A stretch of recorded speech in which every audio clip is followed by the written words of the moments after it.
Hi, Andrew Fryer with MarineMax Baltimore, checking out our brand new 2020 Sea Ray 230 SPX OB. We're going to start back here with the beautiful power plant that we have here. It's a white Mercury Verado 200. It's a great power plant for this boat. You'll notice as we make our way through, we have a nice ski pylon for all your water sports activities, whether it's skiing or tubing, you name it, you can do it.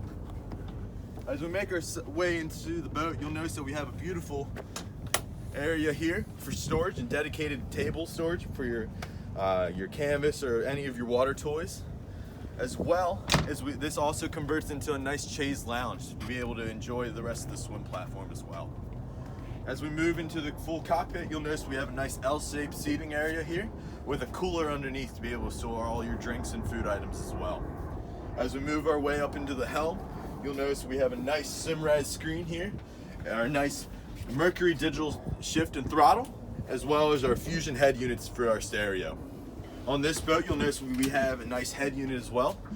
This is a pump out unit, so no need to take that porta potty out of here. We'll finish off up here in the bow with a nice U-shaped seating and nice backrest to be able to really enjoy the nice day out on the water. Glad you could stop by and check out our Sea Ray 2020 230 SPX OB. Stop by our store, check out our Facebook and our YouTube. Love to have you stop by.